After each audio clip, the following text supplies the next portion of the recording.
We're live, guys. I'm Kevin Shaw, editor-in-chief of the Watercraft Journal, and we're here at another Sunday night session. Thanks for tuning in tonight. We appreciate everyone who comes in on your Sunday nights, and for our friends in Australia on your Monday morning. So hopefully your boss doesn't get mad that you're tuning in and listening to a bunch of jet ski talk while you're supposed to be working. So anyway, hey, welcome. We're glad to have you here.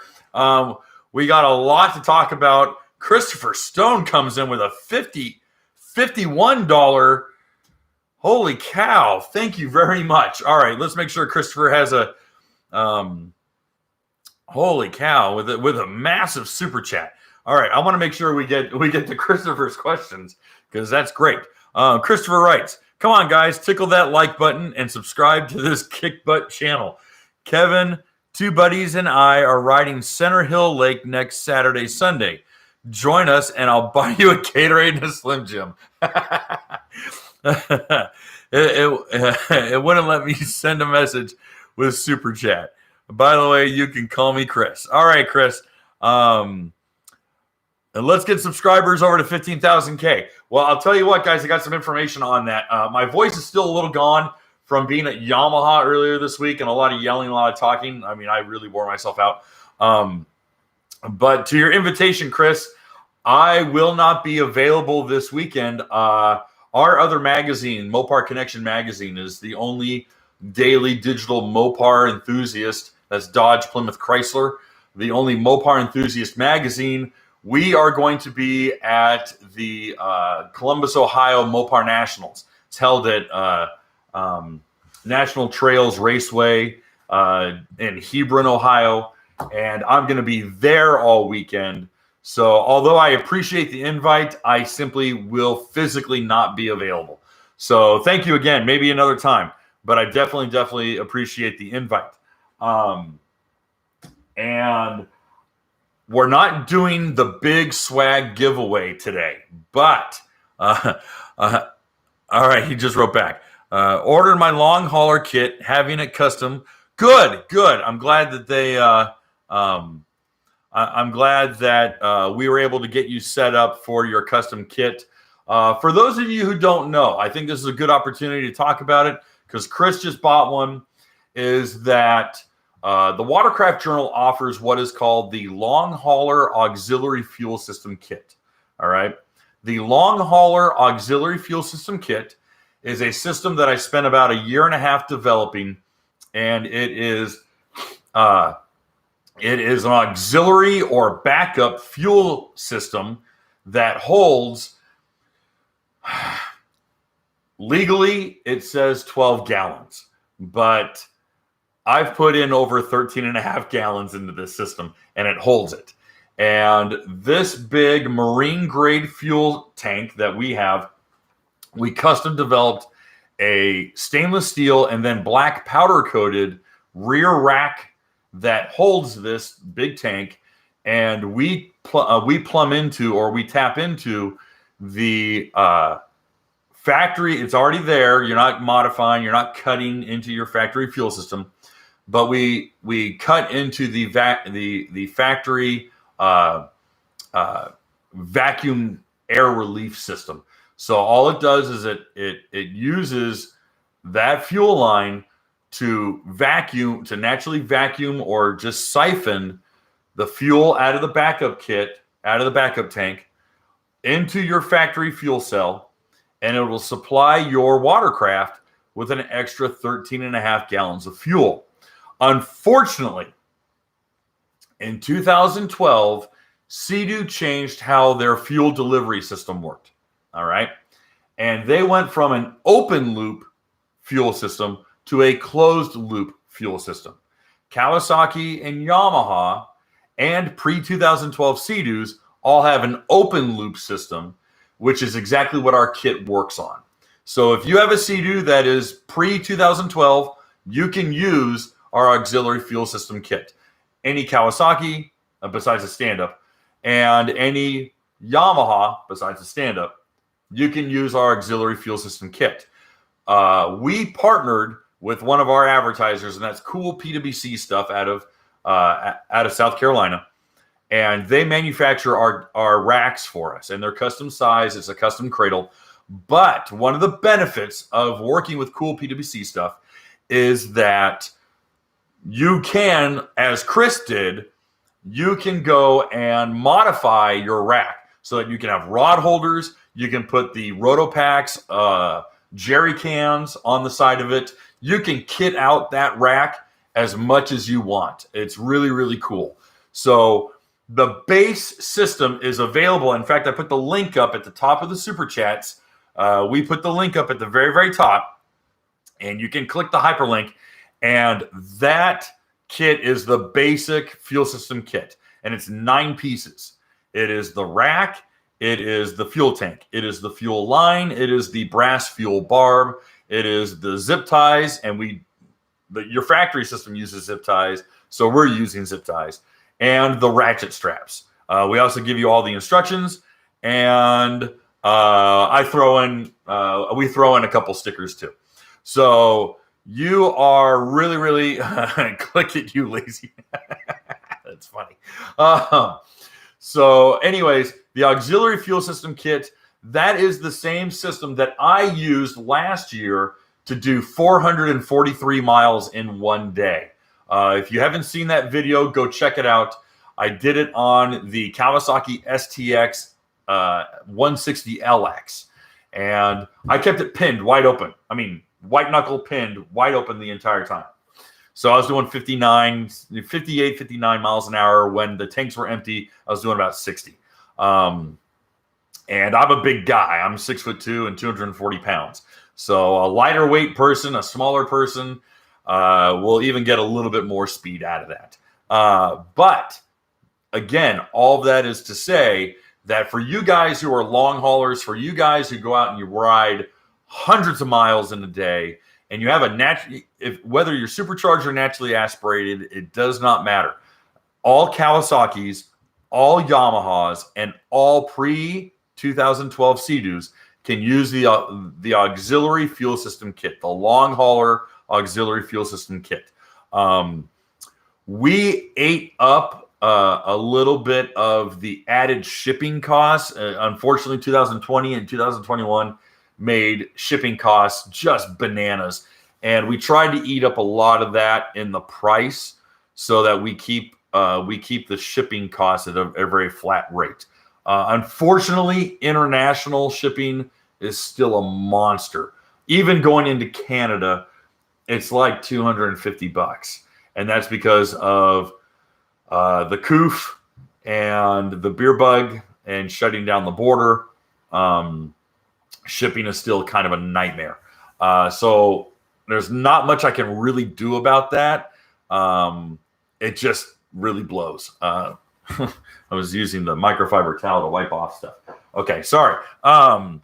So anyhow, if you haven't checked out the auxiliary fuel system kit, you can click the link or just go to watercraftjournal.com/shop. It's right there in the navigation bar.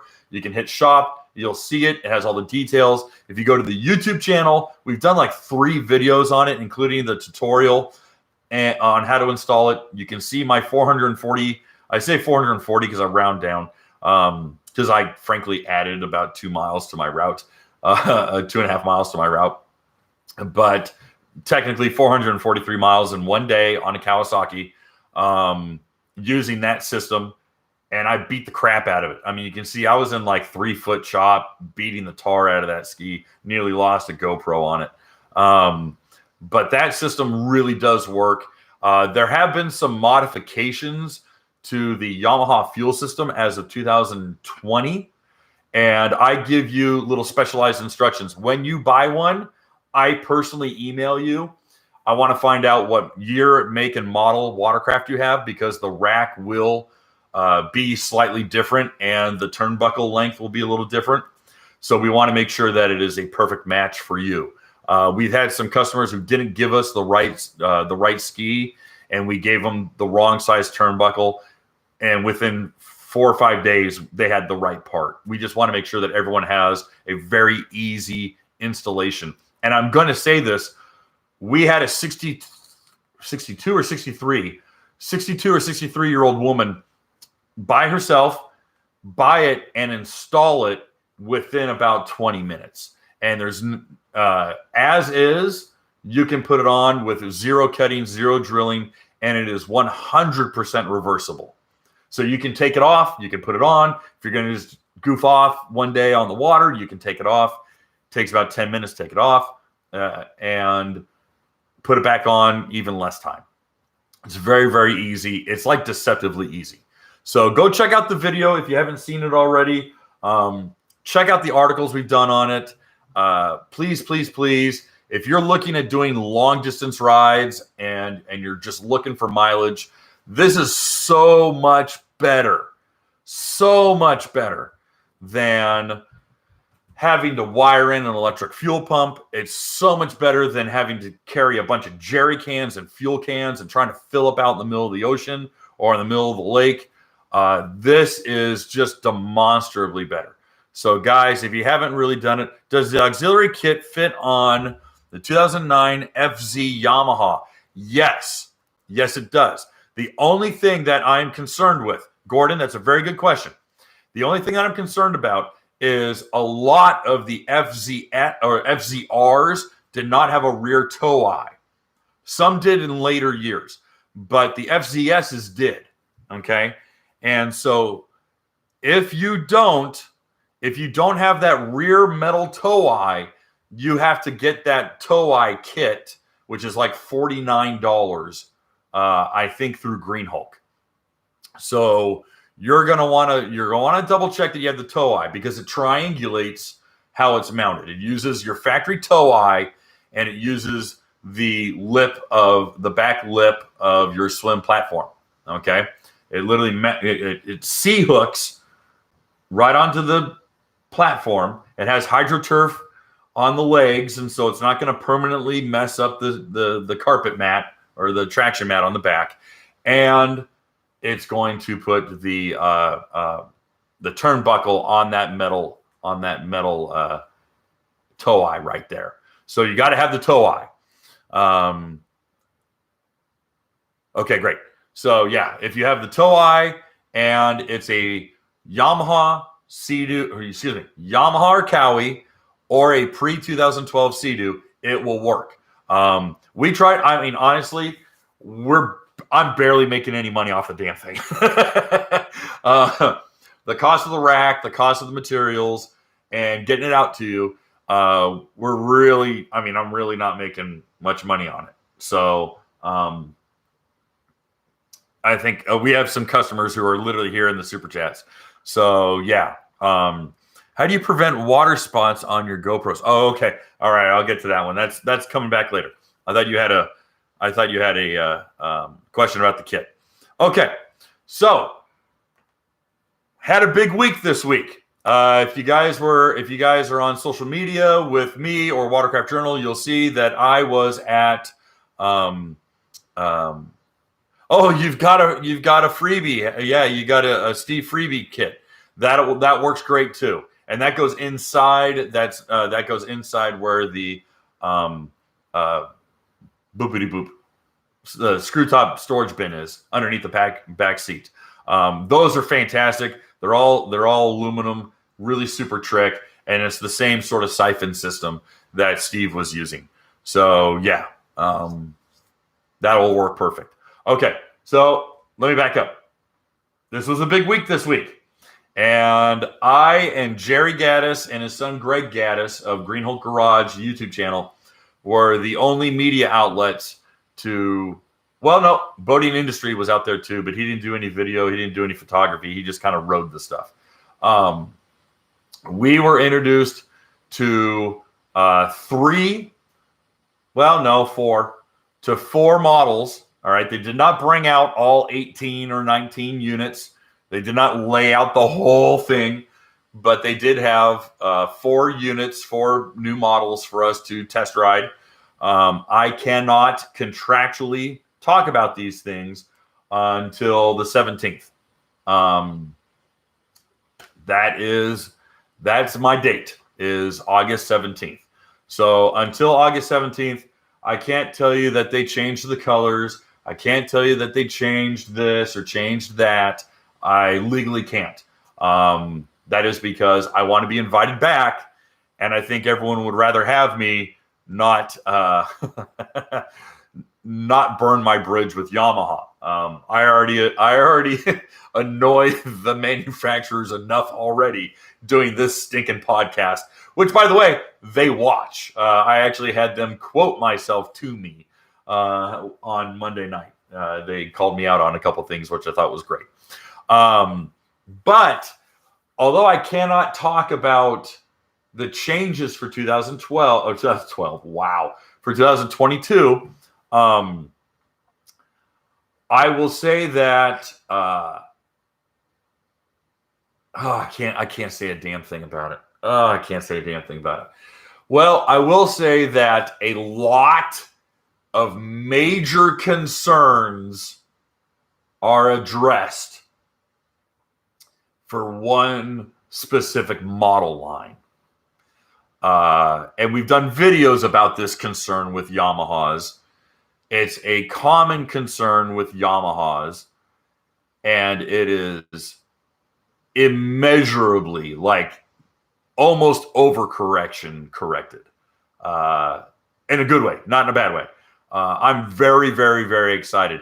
Interestingly enough, the head of engineering or the head of product, not engineering, but the head of product development didn't think it was a big deal until like I cornered him, and he was like, "Oh yeah, we fixed that.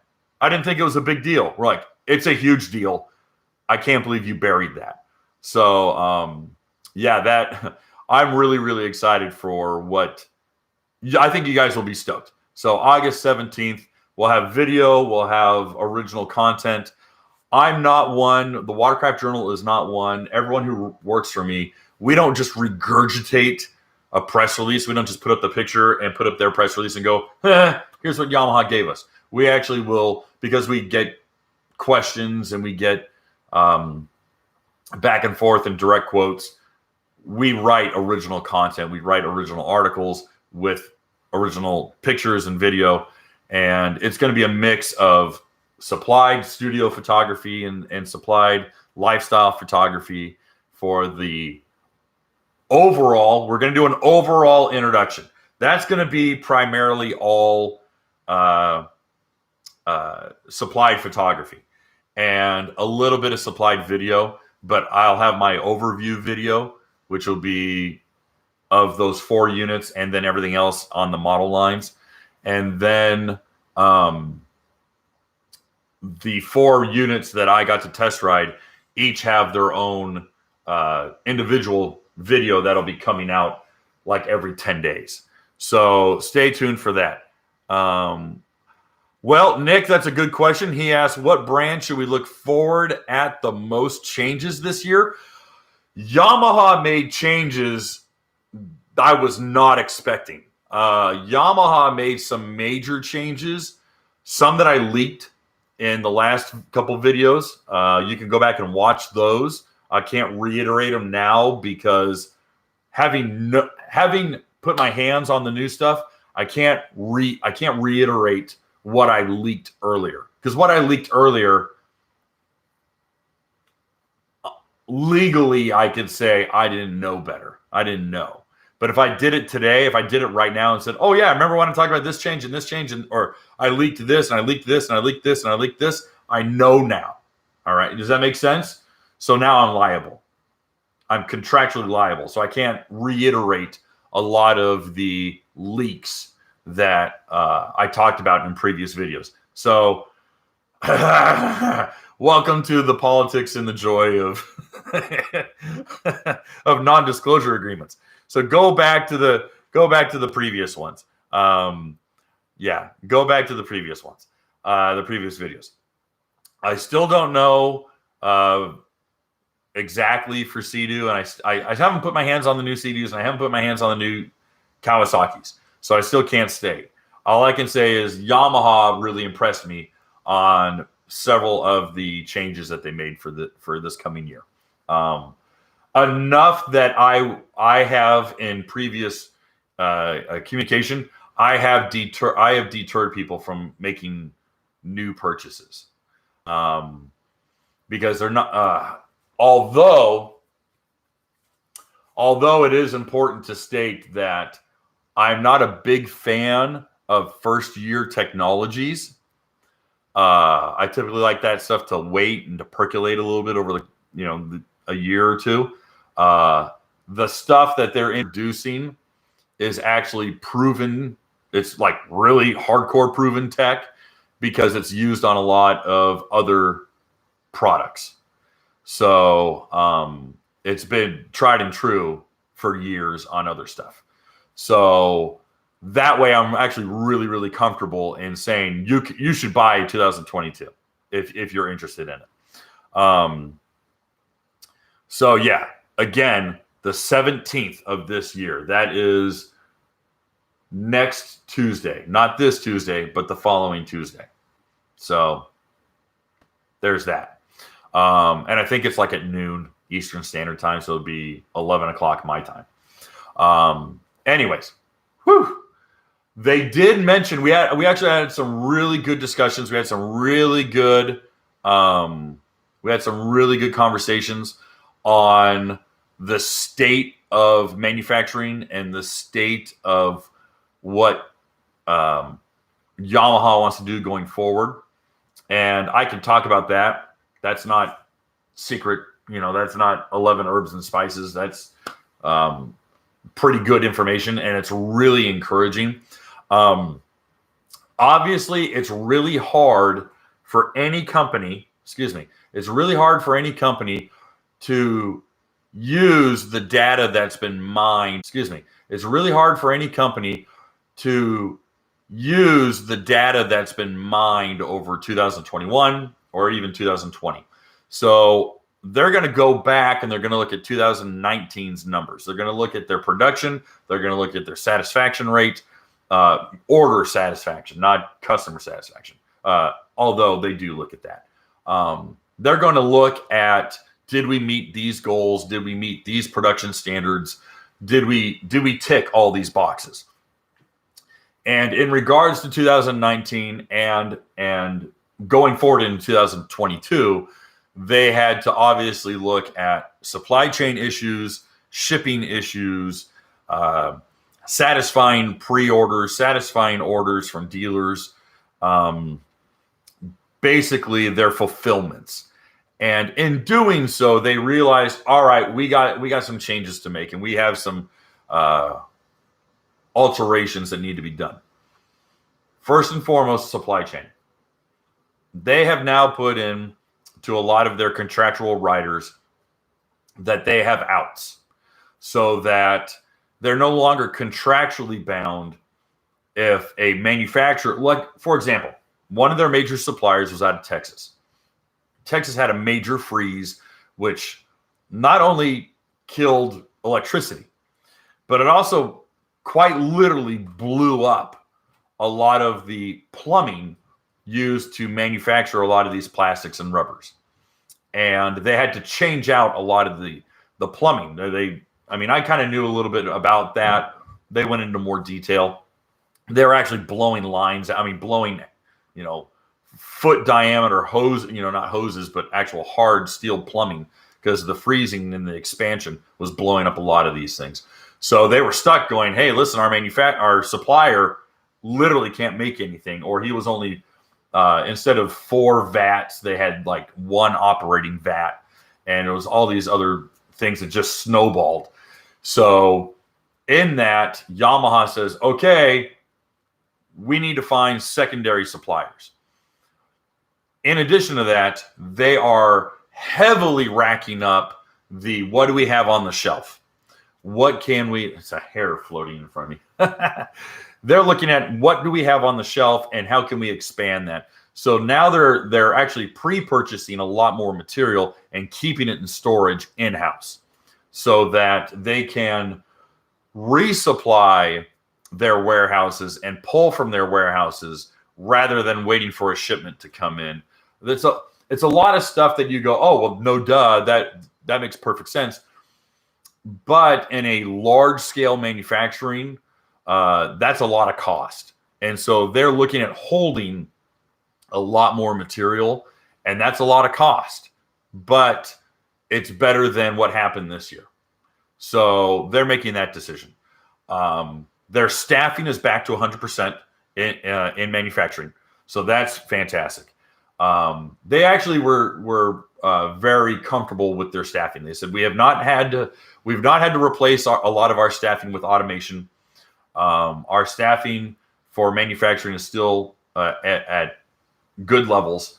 So they're very happy with that. People are all receiving training.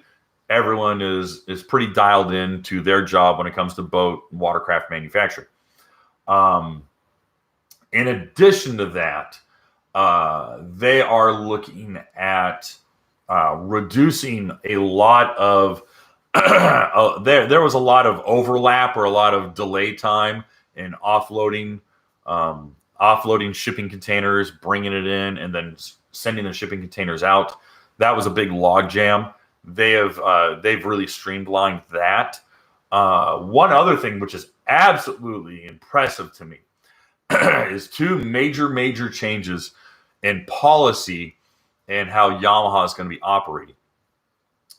Number one is that their R&D facility has quadrupled in size, and they've staffed up to they're going from like 18 or 20 people in the research and development center to now over 100. And I've been to that building, and that building, it's a big long brick building, and for the longest time they only occupied like the last little section of it. Yamaha has bought the entire building, knocked all the walls down, gutted the whole inside, and it's now this massive center. So they've quadrupled their research and development center. They did a lot of testing, a lot of testing, a lot of material testing, a lot of innovation testing. There's going to be a lot more interactivity. For anyone who has actually gotten their hands on a lot of their jet boats, the Yamaha jet boats are really impressive. And the Connects system, what we have on Watercraft is just a baby version of what's on a lot of the boats, and the infotainment centers that are in these boats, and the driver engagement with those systems. We're going to see a lot more integration of that stuff into personal watercraft, and that's really exciting. Okay, that's as much as I can talk about that. Scott Hollywood Watkins was not at Monday and Tuesday's event. Scott is done. Scott's pretty much on his way out. This is technically his last year. We met his replacement. I'll talk a little bit more about him in future articles. I want to get some more quotes from him. Really nice guy named Martino. Really sharp dude. Big Italian guy. He's actually really cool guy. I think he's like 35. Pretty sharp dude. So I look forward to getting to know him a little bit more and picking his brain, and he seemed pretty upfront with a lot of cool stuff. Then the other half of it is Yamaha got involved, and this is actually really cool. Yamaha's already had a 4-day or 5-day in-house training school that dealers can send their head service techs out to be kind of like a shotgun college, and to really be taught on all the ins and outs of how watercraft and jet boats work. And that school is still in operation. It's now being expanded, so they're going to take more students more often.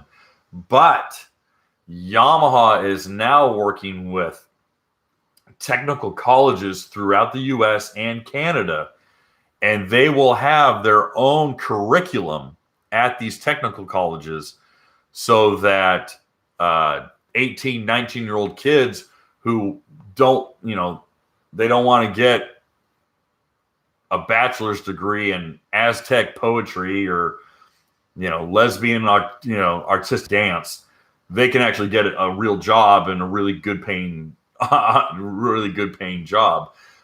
These guys can go to a technical school and get fully certified and be segued into any number of dealerships and shops, because not only is it the college having the curriculum, they also have a placement program so that when you graduate, the school and Yamaha will find a job for you. They'll find placement for you because they want those highly skilled technicians in high volume or high demand locations. So that's something really to be stoked on. If you got a son or a daughter who's got some technical acumen and they want to get into a really good high paying job, obviously you're going to have to pay your dues because you're an 18, 19-year-old kid.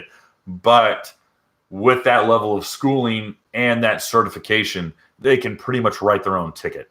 So that is something really exciting. I thought, in fact, I'm doing a couple articles on that program and on the expansion of the R&D facility. So those two things are actually really exciting because it builds the infrastructure for a larger network of service technicians and service shops. So that's all really, really good news, especially for Yamaha. Let's talk about a little bit. We're already 30 minutes into this. Wow. I'm only going to touch on this stuff for about 10, 15 minutes, but I thought it was very, very good. Was what the OEs are looking at. They're looking down the barrel of unprecedented demand. Yamaha was very upfront with this. I've also heard from Cowie and representatives at Sea-Doo was that, to be honest, they were really, really expecting 2019's demand to peter out. Well, initially they thought it would peter out at the end of 2020. They definitely thought it was going to peter out by this time this year. It has not. Demand continues to be upwards to 200% over 2018. These are the numbers they're looking at. And that level of demand kind of freaks them out.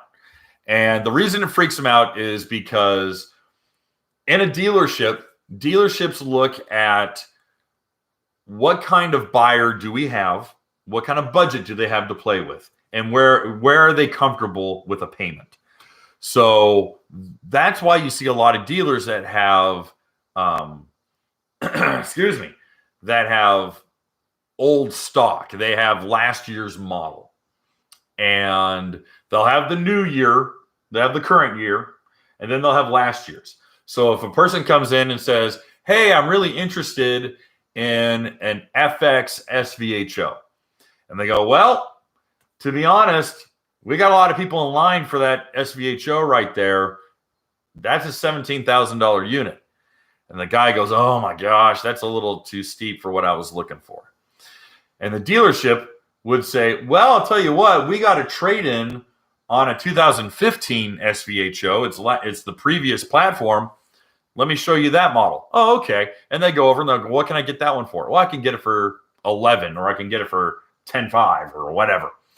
And that guy might go, yeah, you know what? Let me do the 2015. And he walks away with that 2015. Or the dealership might have hey, listen, I don't have a 2015, but I got a 2020 Kawasaki that didn't sell. And the guy's like, oh, okay, let's talk about the 20. All right, well, I can make this deal on the 20 because I've been paying flooring for over a year on it. Okay, great. Let's do that one. Dealerships literally don't have anything in stock. They do not have unsold units, and if they do have trade-ins, they don't last very long. They just aren't collecting very much of. They're just not collecting on it. Now, interestingly enough, they're seeing interest rates on loans skyrocket, and that's because of inflation that's rapidly expanded in the last 7 months.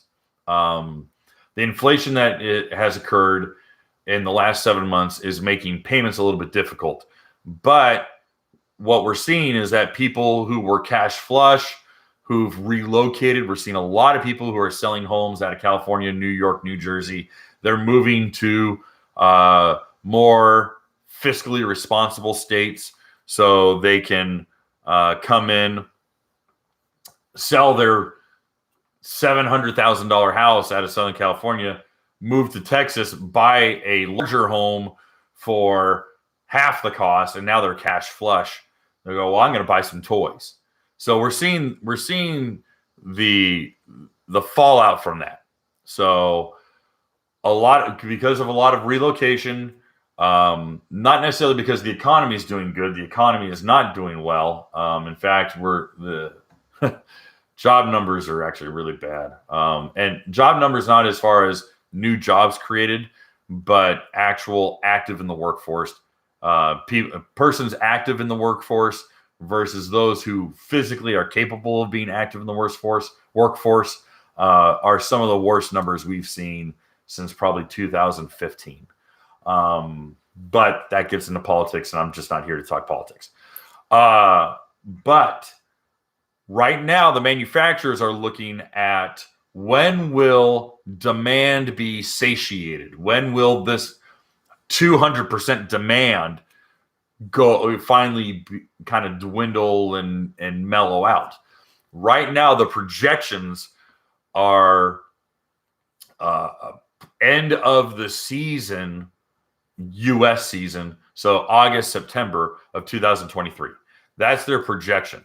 So unfortunately, what they're looking at is, we have to increase production numbers. We can't go insane with production numbers because that's irresponsible. And it's a little bit of a gamble. But so what that means is that 2022, there will still be ridiculous demand in 2022. That's just the fact. They're looking at it going, it's going to be not as bad as 2021, but 2022, there will be people who are not getting the ski they want. So, as an aside, it's important to note that putting a deposit down on a 2022 model does not guarantee you a jet ski. Let me say it again. Deposits do not guarantee you a jet ski. Manufacturers have no say in this. Kawasaki, Yamaha, Sea-Doo. That's your dealer. And a dealer will happily take your deposit. And they'll pay their sales guy on a ski that you haven't collected on. That guy will get his commission. And then 6 months later, a ski might show up. And there might be a guy at that dealership waiting for that truck waiting for the forklift to unload that truck. And he will come up with cash in hand and say, I'll pay you $15,000 cash right now for that FXS VHO. And that might have been the one you had a deposit down on. Doesn't matter. They'll sell it to them.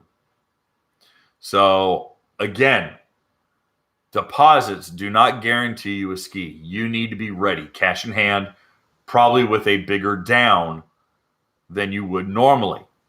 All right? Put 5 down, put 3 down, put 10 down. I don't care.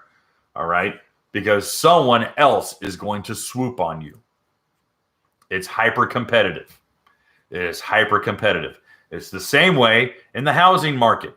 There's not enough houses to meet demand, at least in high demand areas.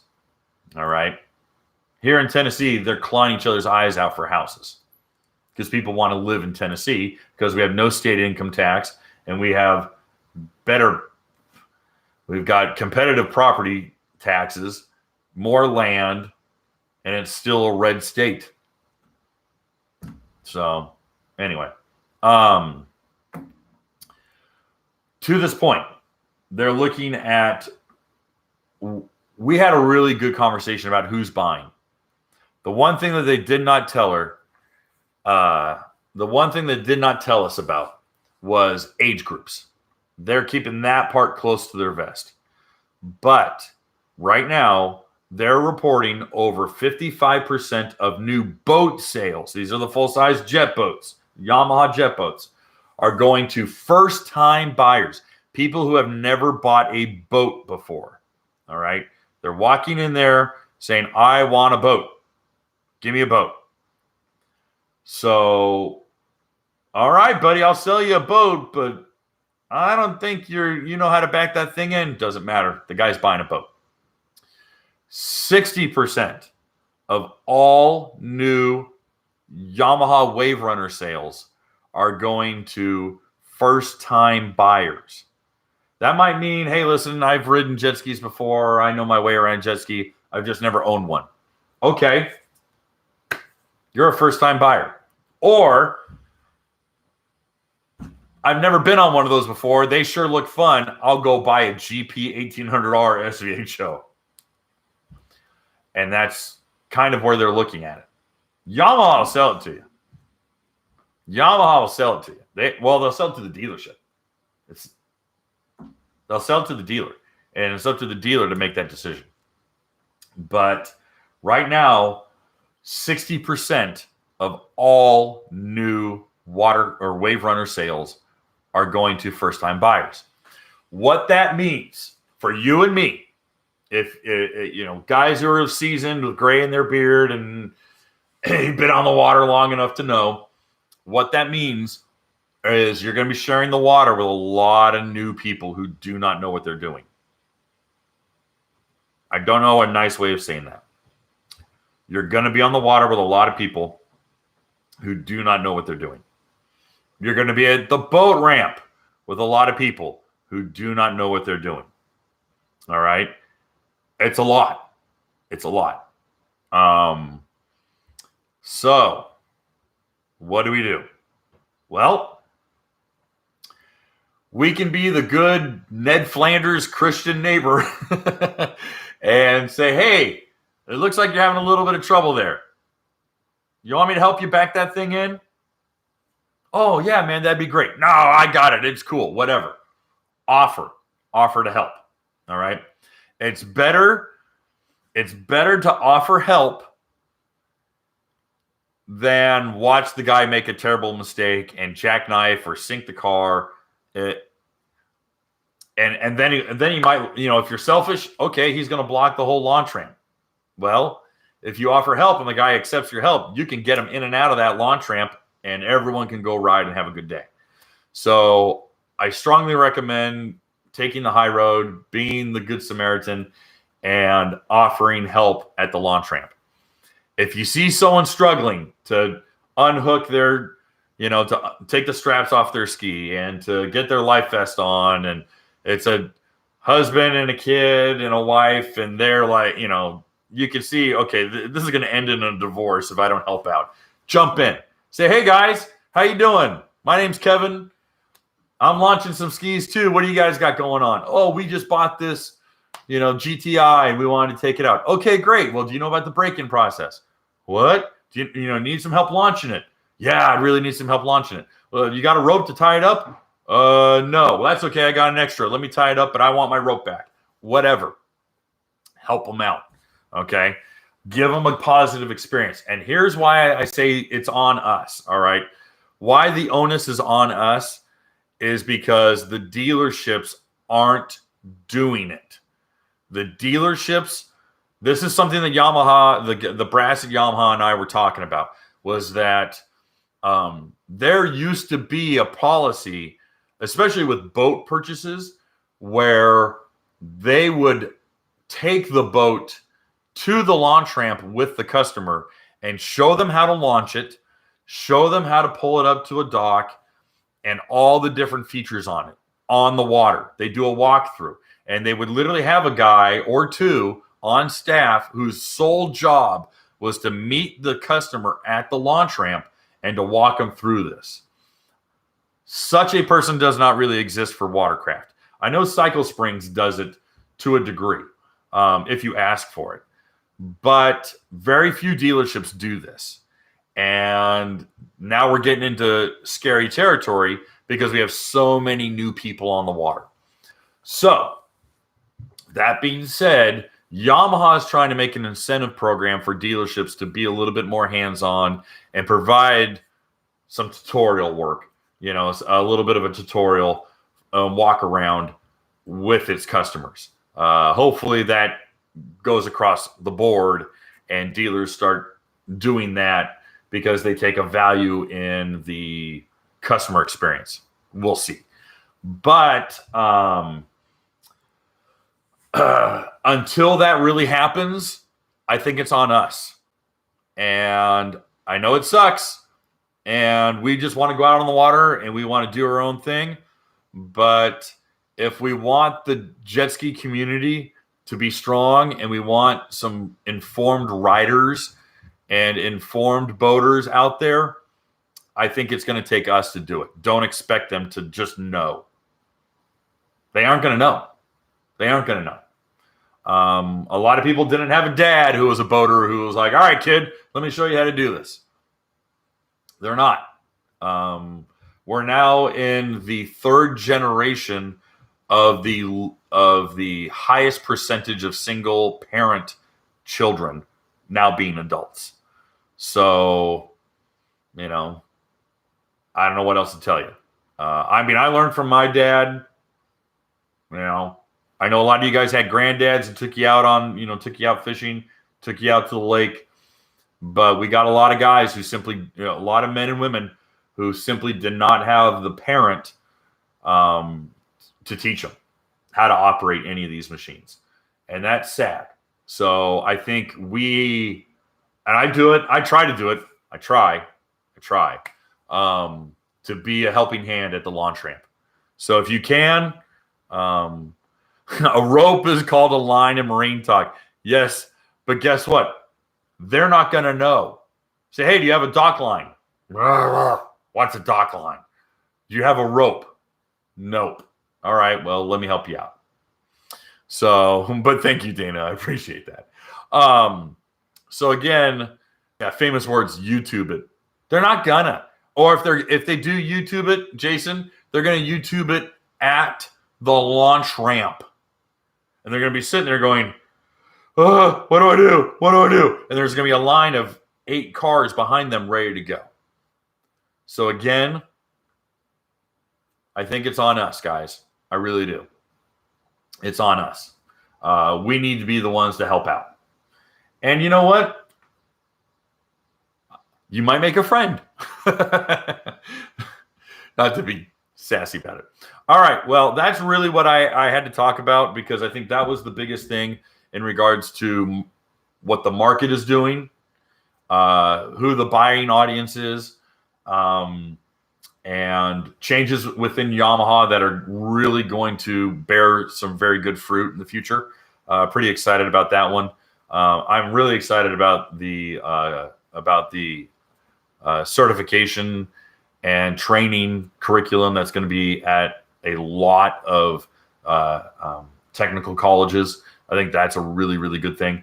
And we're going to see an influx of new certified technicians so you can actually trust your dealership to get the job done right. I guess I don't see any more super chats. So if we don't have any more super chats, I'll go back to the beginning of this thing and start answering some questions. But before we do, if you guys can do me a solid, we have 130 people watching right now. If we can get our likes to over 100, that would be great. All it takes is just scrolling down and hitting the like button. Guys, just hit that little likey, thumbs uppy button. I want to see those go up to at least 100. For those who don't know I repeat it every Sunday, but YouTube is kind of like a popularity contest in high school. And they won't recommend our videos if they don't see a lot of likes and shares and comments. So the more likes we get, the more they share it. Even regardless of how good the content is, it might be garbage content, but if it's got 1 million likes, YouTube will share the heck out of it. So if you guys like what we're doing, if you support the Watercraft Journal, please jump in and hit the like button.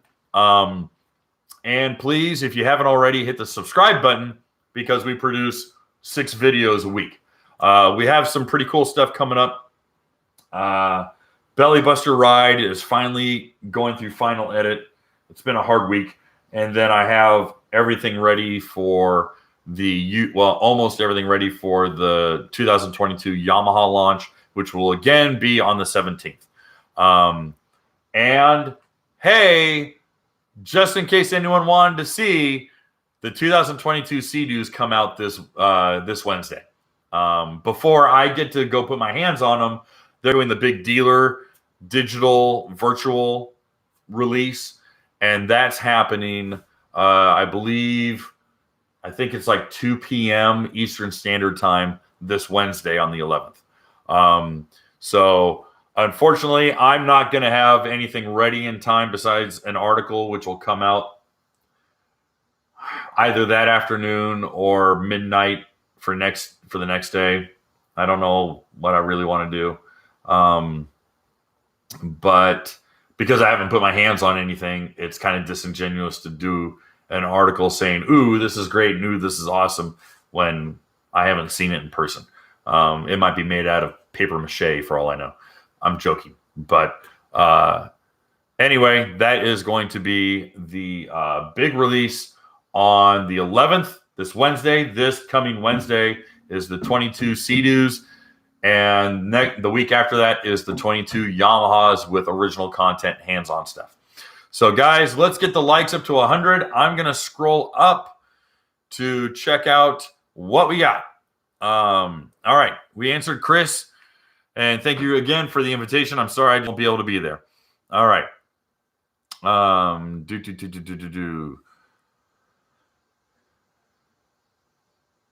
right. Suckin' Asteroid writes, I heard last week when you said don't put a deposit down in 2022. What else can I do then? I've got cash in hand to buy a ski, but I'm not going to be able to hang out at shops scouting trucks. All right. Well, depending on where you are, follow the social media of those dealers. All right. Then, if you have a dealer that you would prefer to do business with, find out when they're going to receive their order. And say, I'm looking for one of these. This is what I want, but I'm not going to give you a deposit because if your competitor gets them before you do, I'm going to go over there. I'm not waiting 8 months like people have been doing. That'll light a little bit of a fire under their butt. It's okay to be a jerk. From a full-time, lifelong jerk, I'm going to tell you, it's okay to be a jerk when it comes to getting the product you want. So, here's what I recommend. Find 2 or 3 dealers. One ain't gonna cut it. Find 2 or 3 dealers, follow them on social media, reach out to them and say, when are you getting your products? When do you expect to get them? If they go, I don't know, go, okay, well, then I'm going to take my business elsewhere. But have them try to get you at least a week ballpark. That way, when you hear, hey, you reach out and you go, hey, did you get them this week? Yeah, they're showing up on Friday. Okay, what are you getting? What's on the truck? Well, we're getting 8 units of this, and we're getting 2 units of that, and we're getting 3 units of this. Do you have any in this color? Do you have any with this option? What do you got? I'll be there Friday afternoon. Really? Yeah, I'll be there Friday afternoon. That's the way you operate. Just saying. So, that I think is going to be your best option, is to be Johnny on the spot. It's not the best. It's not convenient. It's not easy, but you're not going to be waiting 6 months. All right? Do you want it now? Or do you want to sit on your butt for 6 months going, where's my jet ski? Because I got guys doing that. I got guys in August, late August. Well, it's not late. It's the first week of August. But I got guys in August going, I just got my Sea-Doo, or I just got my Yamaha. Well, you pissed the whole year away. And other guys are like, I drove 4 hours and I got the ski I wanted because I was Johnny on the spot. You know, early bird gets the worm sort of thing. That's how it works. All right. Good morning from Australia. All right. Okay. Okay. Chris asks, How do you prevent water spots on your GoPros? I run 4 water spots like crazy. Ran raw with cases, Rain-X, Lickum, etc. Believe it or not, I use the Rain-X wipes. Rain-X wipes typically work the best. I haven't, but what's funny is that my Insta 360 camera. I haven't found anything that has made that camera not get water spots or scratches on them. Not scratches, but hazing. But yeah, the Rain-X wipes work really good, at least in my experience. Is the Sea-Doo Spark a good beginner? Yes, it's a great beginner ski. It's very loose. It's very squirrely. It's very playful. It is not an offshore long-distance riding ski. Put it that way. All right. When it comes to winterizing and storage for winter, as I live in Lake Tahoe at 6,200 feet and it snows, so it will be in the garage, is it best to store it in full of gas or closer to empty? Full of gas. Full of gas, and then put the properly measured amount of stable. That's STABIL, stable fuel stabilizer in there. And I typically would recommend, even if it's an 87 octane ski, I'd put in the good stuff. I'd put in 91 or 93. If you can find pure non-ethanol gas, you could do that. I know some people will scream and yell saying, well, Kevin, you said you could run ethanol. I said you can run ethanol during the summer as you're turning it through. Ethanol fuels they have a more stable bond than they did even 10 years ago. The fuel formulation is a lot better than it was even 10, 15 years ago. But you typically want to rotate through 10% ethanol gas minimum if you have fuel in fuel storage, around every 12 to 14 to 16 months. You want to rotate all that fuel out as much as possible. If you're winterizing it, full tank of gas. It can be ethanol gas. It's okay. But just put some fuel stabilizer in there. You'll be fine. All right. Let's see here. Why does my 2030 engine use more fuel than my buddy's 300 on our long river run? Same ST3 hull, fuel size, and speed. Trim. What's your trim setting? How heavy are you? You're a big fat guy and you got it trimmed nose down. You're going to use up more fuel because you're nose plowing. You got it trimmed way up and you weigh 115 pounds. You're going to get a lot better fuel mileage. Don't know what else to tell you. And if they're both stock, we're talking stock to stock. All right. Do you flush your ski with salt away or just with water? Which one is better? I live on a freshwater lake. So I typically don't do salt away every ride. What I do typically do is I flush after every ride because there's sediment in freshwater. Unless you're in a reservoir that's pumping out clean water, which I don't think are open. You're gonna want to do a salt away. Isn't just for salt water. Salt away is a detergent, all right, and it has coating additives, and it's a mineral based and not crude based. It's mineral based, not synthetic based, and so those detergents help coat and clean those components that are exposed to the elements. So once a month, if you're a freshwater person, great. If you're riding in salt water, salt away every single ride because you don't know the next time you're going to ride. Something might happen and you're going to be like, I can't ride my ski for 4 months. And now you've got the whole inside of your engine compartment and the inside of your engine and the inside of your water box and the inside of your exhaust components all full of, hard crust salt that is eating away at the surface of your material. So if you're a saltwater rider, salt away every single ride. Worst case scenario, shove a bunch of Dawn soap through it just to get the salt deposits out. But you got to get that thing flushed out if you're a saltwater rider. I'm telling you, Water ain't gonna do it.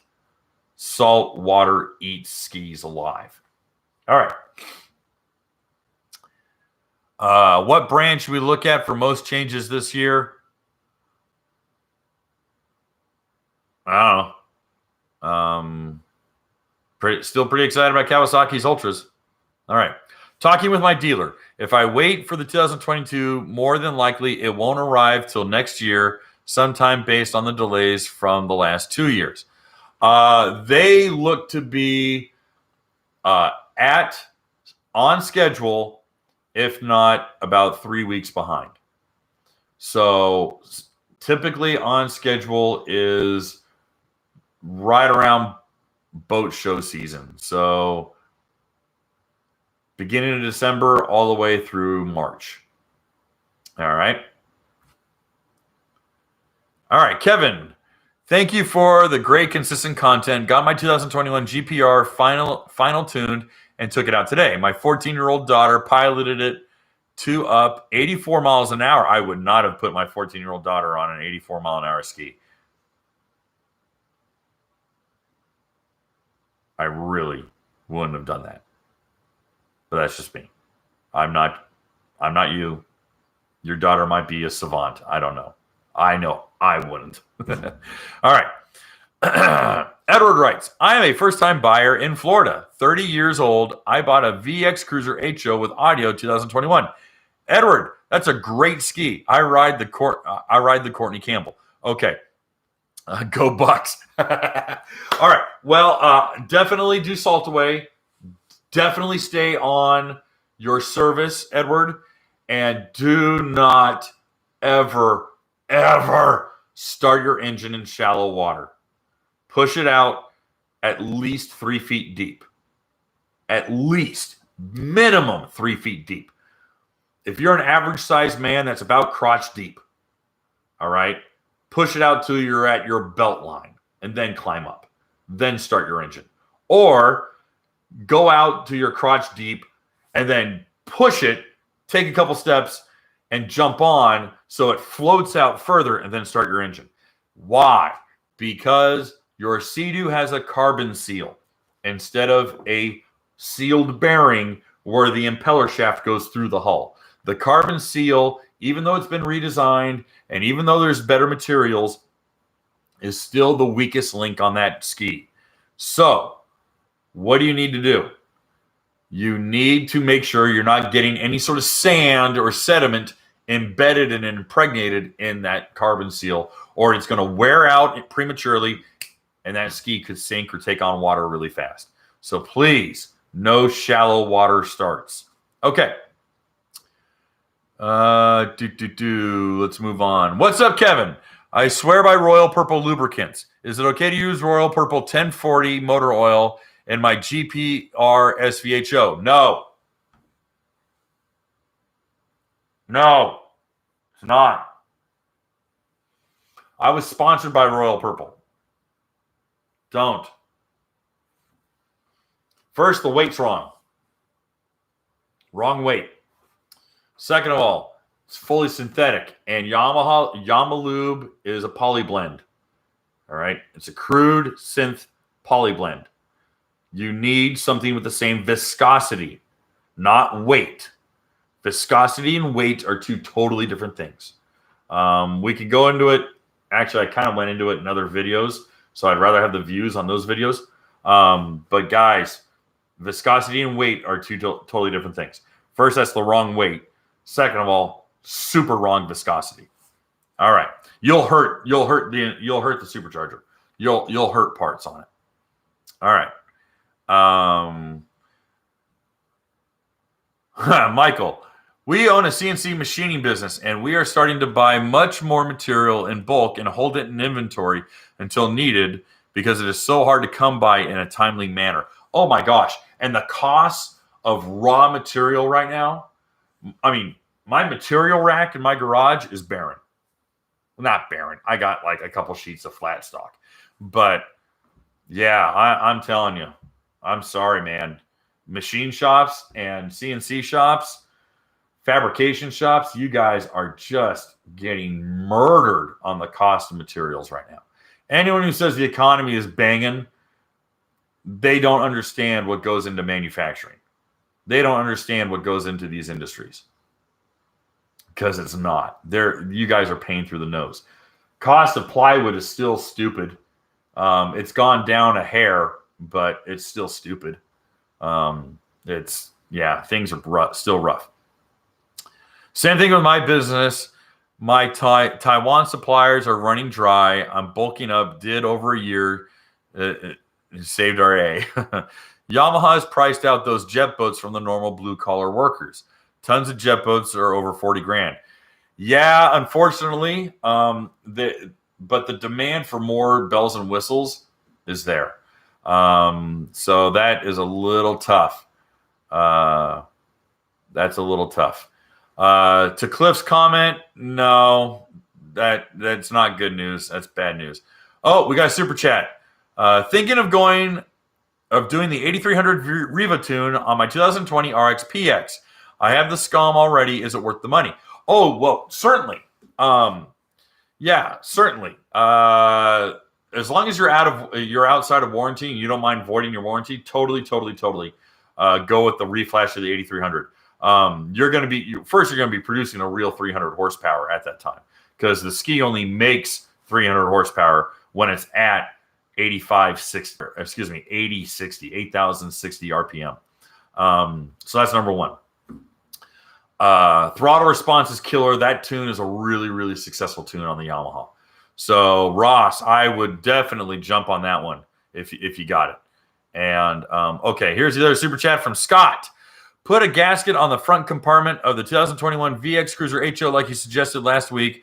Still leaks when nose goes under. Is this going to be norm with the extra gasket? That means your latch isn't tight. You need to loosen the bolts up and realign your front latch. Yeah, because the gasket, if the gasket was on there right, it would be you don't have the compression that actually compresses and seals the gasket. It's just a seal. A seal is a seal is a seal. So if there's no compression on that seal, it's not going to seal. If you want to know how screwed up English is, I use the word seal 4 times with 3 different definitions. All right. Yeah, I'm sorry, Scott. That sucks. Ugh. But I strongly recommend. I think it's a 10 mil. Just go get a 10 millimeter socket, loosen them up, try to adjust it so that it tightens up and it gets a little closer. It's an alignment issue. It doesn't have enough compression to seal that gasket. That's where you're at. John Hill writes, love your, in cap letters, love your channel. Great information. I'm a new rider of a 2021 FX Cruiser SVHO. Thanks again. Wow. Okay. Well, you jumped right into the deep end on that one. Guys, let's get the likes to 100. We got even more people. We got almost 170 people here. Can we get the likes to 100? It's just, we're 7 away. Let's get the likes to 100. That's the bare minimum. All right. I'm in those stats. First time ski owner, not new to jet skis though. Wish I got a model discount. Yeah, do we all wish we had a discount?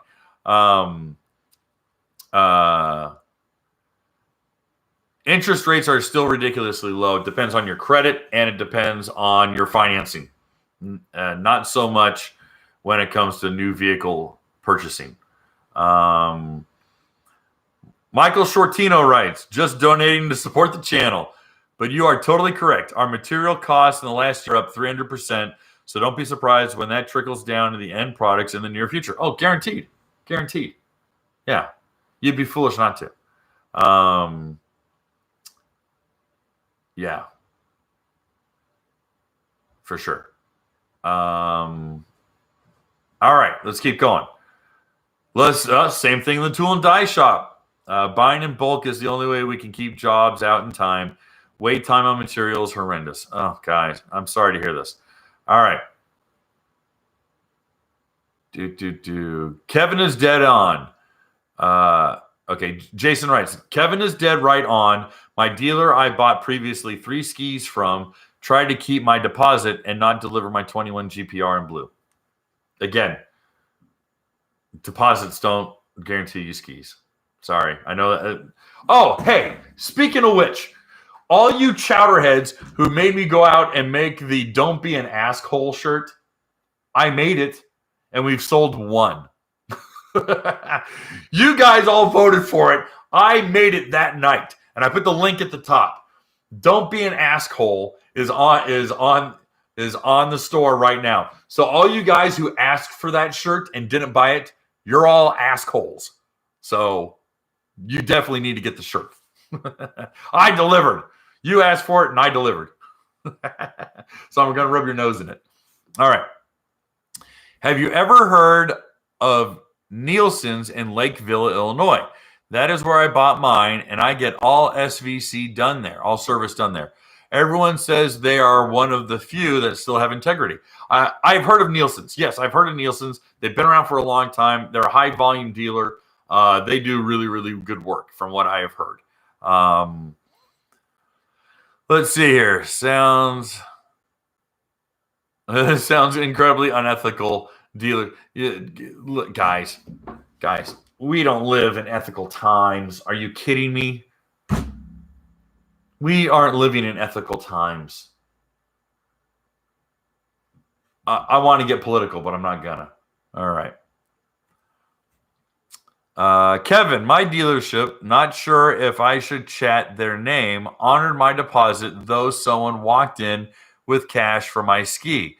They had my back, and I waited for 4 months. Guy was pissed. Well, good. I'm glad to hear that, KG. That's good news. I'm glad to hear that. Let's see here. Michael Shortino writes, I had to back multiple people's trailers in this year for them because they can't reverse their own trailer.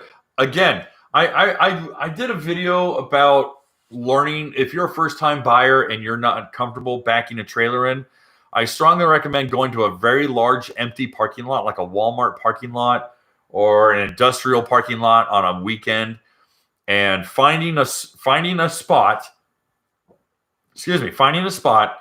and then practice backing in. Use your mirrors, your side mirrors, get little fish eyes on the mirrors. If you have a backup camera, it's going to give you a weird perspective, but try to back in and get your trailer into that little parking spot, that little stall.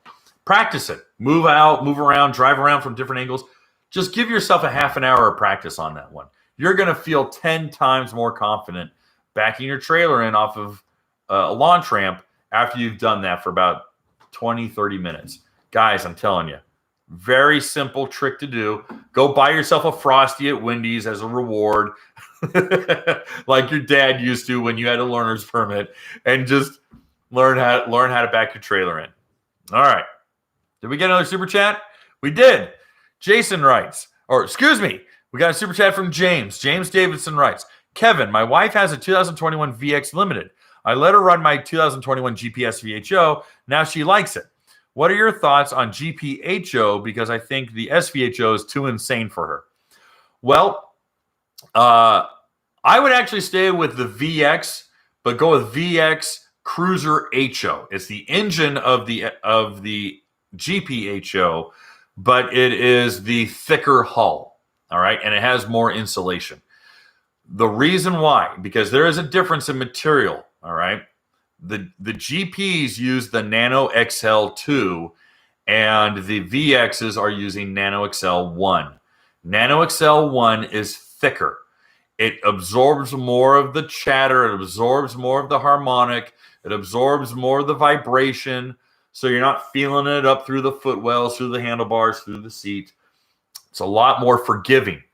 The VX Cruiser HO is a fantastic ski for most everyone. So it's not as sporty looking as the GP, but the GP is made out of Nano XL2, and you're going to feel every vibration. You're going to feel every bang and chatter and bump. And after a while, it might sound fun for 10, 15, 20 minutes to your wife, But if she's trying to ride for an hour and a half, she might be like, oh my gosh, get me off this thing. So that's my suggestion for that one, James. But that's the best thing I can give. All right. Let's go back up. Okay. My dad and I rescued 3 skis this year. The first lady didn't realize she was sinking. The second guy and his wife both could not swim and had no life jackets and could not reboard. Well, that's a recipe for disaster. Holy cow. I mean, I'm glad you were there. Those people shouldn't have been on the water. Yikes. All right. I see 2022 Yamaha boats going to a 10% cost increase. Wave Runner's doing the same. They will not give you a flat percentage, but everything's going up, especially with what's coming out for a lot of the Yamahas. Prices are going to go up. They have to cover the cost of what additions they've made. The third guy couldn't back his ski in with his wife yelling at him. Slightly different caliber of rescue. That's funny. All right. Oh, Brett writes, new GTX Limited. My dealer spent 5 minutes on the walkthrough, including the trailer. Hey, at least you got a walkthrough. That's more than a lot of people. So that's good. I'm glad they did that. Let's see. My dad taught me. I'm teaching my daughter, and now she can pilot a 21 GPR at 84 miles an hour. I really hope you're a good teacher.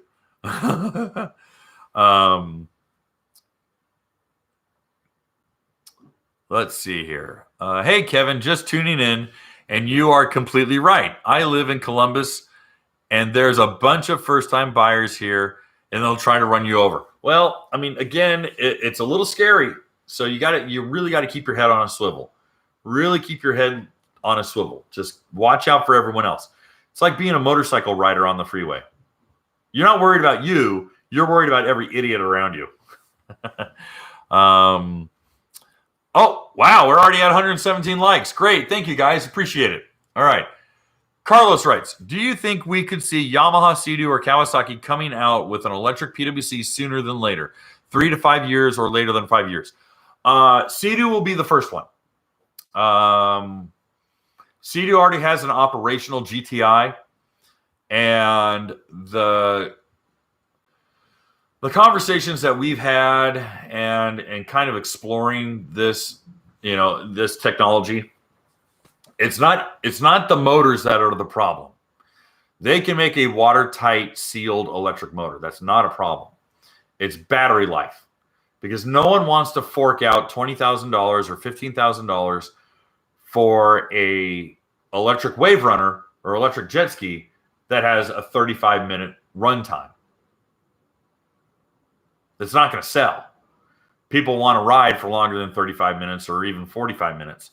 And that's not including a reserve time to hopefully get you back to the launch ramp or at least to shore. Electric watercraft, and we talked about it in other videos, and so you should check that one out too.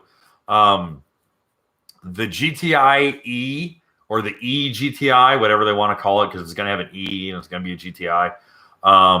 It'll be Polytech because of the weight. They want to keep the weight down. It'll be a GTI. It'll be full size because they want the buoyancy, because the batteries, there's going to be a lot of batteries on it.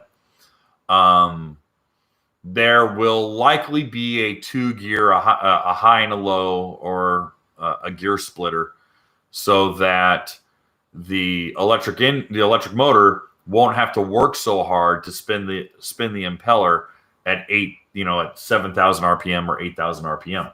So that way, if the engine is, or I keep saying engine, if the electric motor isn't working so hard, battery life runs longer.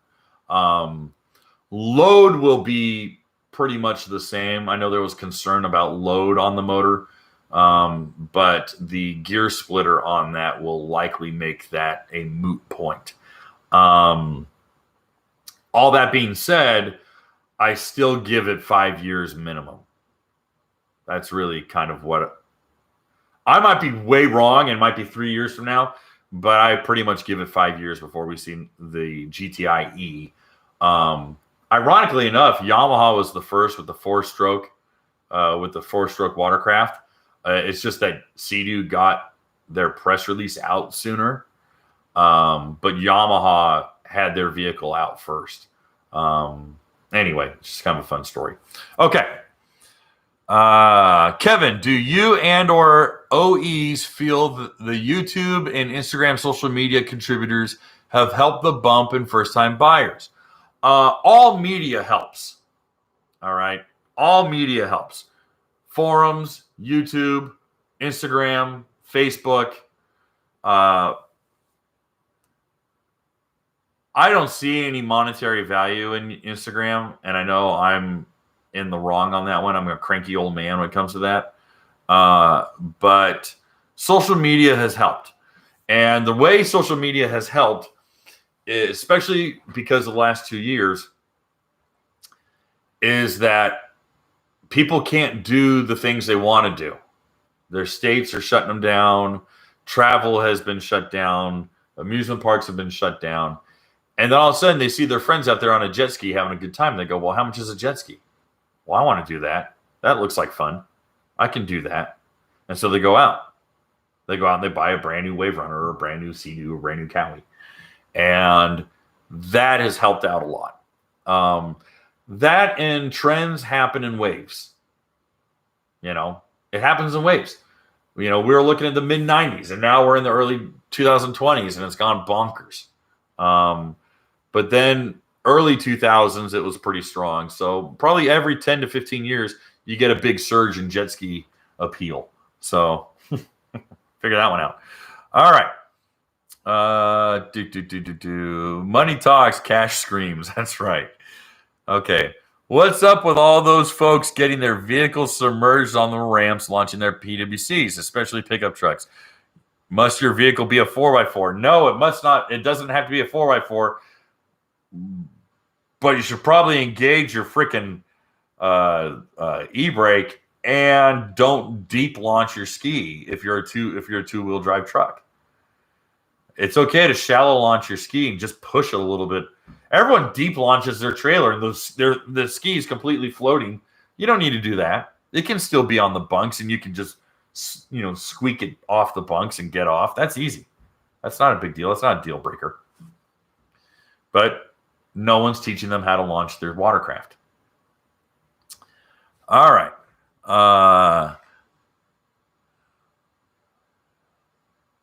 Yeah, a lot of dealerships do make more money in finance, but right now they can't finance anything because they don't have anything to sell. So they'll take your cash up front. I think it should be written policy that a first-time buyer is not allowed to purchase a GP 1800R. My husband is not a first-time buyer, and he has even said the thing's a beast. Well, again, I make the point that if anyone comes to me asking for advice on what jet ski to buy, I never, ever, ever suggest a supercharged ski. Ever. I don't. Do you think there should be a jet ski license requirement similar to a Class M license?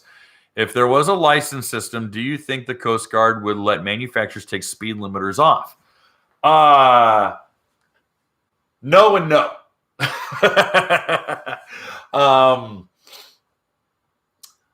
I don't like government. I don't like the government. I don't like giving power to bureaucrats.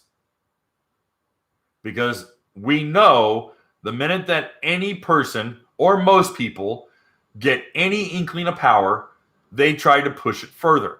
How far can I take it? And then they start limiting your usage of anything you can do. Fishing licenses are stupid. Hunting licenses are pretty stupid. All right? Because I don't want to get into it. Licenses so that I can put a shed in my backyard, stupid. It's revenue collection. Doesn't teach you anything. Anyone here, I want to hear you guys sound off. Anyone who's had to take a class or to get a license to operate a watercraft, because I know there's states and countries that make you take a license to operate a watercraft. Did you actually learn something useful, or was it just a massive waste of your time? I'm curious to know, because I know the answer, but I'm curious to hear people say it. And will the Coast Guard take regulation off? No, because they want to eradicate jet skis. They do not like small vessels. They don't like them, especially what they're doing right now or in the last 20 years. They don't like them. They don't want them. They're all a bunch of crotchety old Coast Guard guys. The Coast Guard guys, they're all vessel people. They're all boat people. They hate jet skis, like vehemently. All right. Let's see here.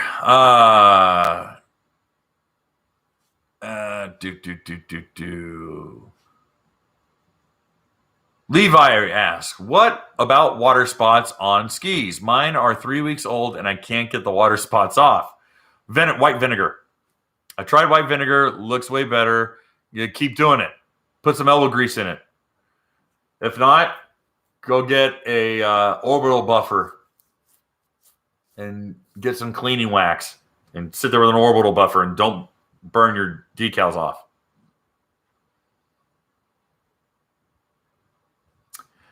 Tunnel Rat asks, hey, Kevin, just curious if you think the GTI SE130 is enough machine for ocean riding long cruises. Long cruises, yes. Ocean riding, no. I think you're the same guy who asked me about this about going to Catalina. No. I mean, you can do it. Dude, I did it on a 1997 GP 1200. Not an R, the old haul. You can do it. You can do it in a kayak. You can do it on a stand-up paddleboard. You can do it on a log. Would I? No. Would I ride a GTI SE130 all the way to Catalina? If the water conditions were flat, and I've been on the water where it's flat. It's mirror flat. It's early in the morning. But I've been through Queen's Gate where it's been glass. If that's the case, great. If it's not, and you're caught out there in the rough, it's going to be a long day. It's going to be a real long day. And you're not going to go back riding anytime soon. Oh, we got a super chat down here at the bottom. Kimberly writes, Kevin, James chatted you about the GP. It's not that I don't like the 2021 VX Limited. I love how it rides. What I don't like is what I can't sling it or make it slide like I want it to. Do you suggest the VX Cruiser HO? Well, the Limited has 120 horsepower out of a TR1. It's the same hull, and it's the same hull shape as the GP. You're talking power to weight ratios. The GP 1800R or the GP 1800R HO is lightweight with 180 horse.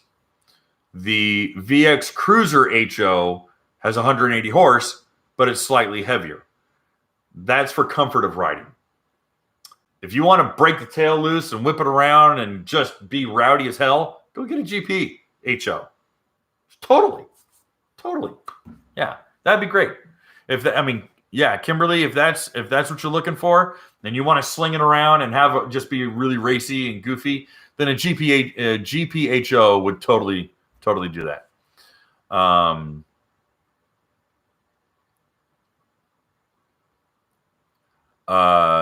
VX Cruiser HO won't slide. It's weight and it's comfort. And all right. I'm not getting very far. Let's see here. I am not getting far, and it's already an hour and a half. I thought I was making a dent on these questions. Go get that asshole shirt, or I'm going to take it down. It's kind of my mother was like, "What the hell is this shirt about?" All right. Kevin, I went to flush my 2021 GP 1800 SVHO. About 4 minutes in, my overheating light came on. Water was coming out of the back, but not really on the pistons. Any suggestion as to why this happened? Ooh, you got blockage in the pissers. You have blockage.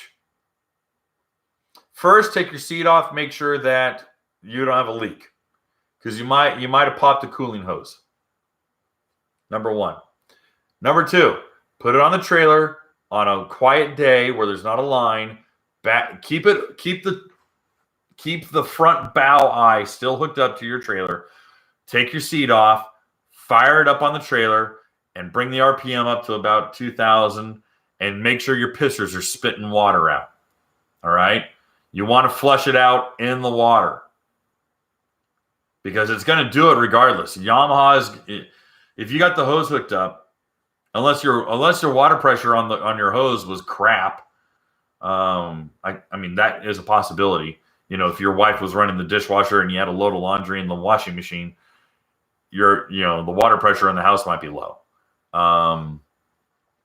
But that's interesting, Levi. Yeah. If your water pressure was not low at the house, then I strongly recommend getting that thing out on the water and trying to flush out what you got, because you might have some blockage. All right. Jay Legacy asks, Kevin, what are your thoughts using a GTR 230 for long distance heavy chop riding? GTR 230 heavy chop is, in my definition, heavy chop is 3 foot and above. And I mean 3 feet, 3 foot and above is heavy chop. And that's ocean riding. That's rough Pacific Ocean, Dana Point to ocean side and back. That you knock your teeth out, arm pump like you're riding an MX bike. Your knees hurt, your shins hurt, your head's rattling. Bang, bang, bang, bang, bang. I like the hull design. Polytech 2 is stronger. I've seen water get in through the bond line. I've heard of it. I haven't done it myself. But you have a CM Tech, which is fiberglass, and a Polytech, a CM Tech deck, and a Polytech hull, and there's a bond line, and it's all screwed together with a seal. And I've seen the flexing happen so much that water gets in. So if you're out in 4 foot garbage, I kind of play it cool, man. I don't know. Sea-Doos are developed on a flat lake in Melbourne, Florida. They're born with a silver spoon in their mouth. Kawasaki's are born off of Dana Point, California. All right? They're born on the south side of Chicago. They are rough. Oh, we got another super chat. David writes, had a chance to buy a 2020 RXTX under $3,000 that has been sunk in salt water. Is it worth buying and rebuilding? No.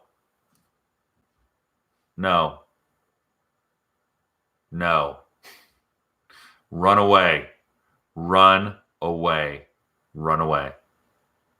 If you're asking me, that means you're not confident enough to take that thing down and rebuild it yourself, because a person who is confident enough to do that doesn't need to ask my silly ass what my opinion is. I wouldn't touch it. All right. I skipped way ahead. I don't feel like I'm making a dent in this damn thing. I feel terrible. All right. Great Lakes Rider. Had a rock jam in my impeller the other day. Dumb question. Why not put some sort of screen to keep large debris from entering? Because they expect you to be smart enough not to do shallow water. Don't start your ski in shallow water. Don't start your ski in shallow water. Don't start your ski in shallow water. Don't start your ski in shallow water. Don't start your ski in shallow water. 3 feet minimum. 4 feet's better. Rocks don't float, contrary to what Monty Python says. Very small rocks. Churches, a duck. All right. Our lakes on the West Coast are disappearing due to drought. No, they're not. because you keep running off water so that your stupid spotted salmon can migrate out. Do some homework on why your water is disappearing. It's not drought. I mean, yeah, don't get me wrong, drought and overuse, but California pisses away all of its rainwater.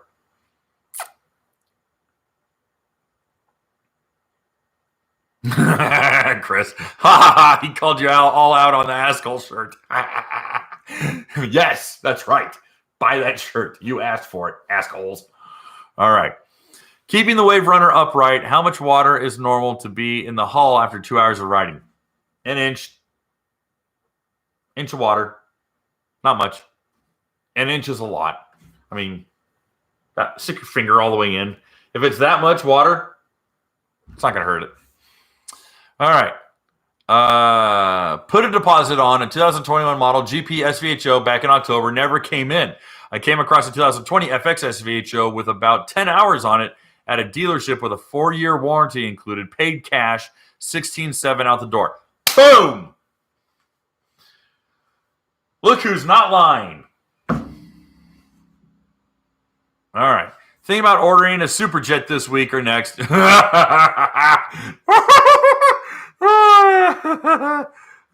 Maybe February. I don't think you'll get it. Maybe, yeah. When do you think you'll see it?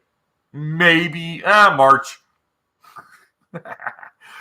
Tracy writes, I put Pro Series sponsons a Riva ride plate cold air power filter kit from Riva and ribbon delete. Absolute monster. Love it. That's great. Glad to hear it. Thinking of changing my name to Captain Asshole. I love it. That's funny. You've inspired me. Do you know how great it would be to have a whole bunch of people wearing that shirt? And they're like, what the hell is going on with these jet skiers with this shirt? I think that'd be really funny. Quick question. My 98 GP 1200 has a bad vibration at low RPM, but quickly cleans up the throttle input. Any idea? Well, it could be a couple things. It could be the rubber coupler off of the engine. Rubber coupler might be worn out, just old and worn out. Those are cheap. They're like $20. They're super cheap. And it's an easy fix. So my air compressor just went off.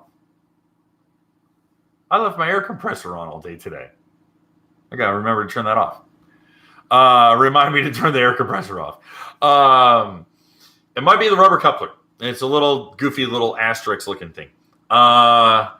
Make sure your impeller and make sure your impeller looks good, and make sure your pump isn't all marred up. I don't think it's the pump. I think it's the coupler. I think it's your impeller.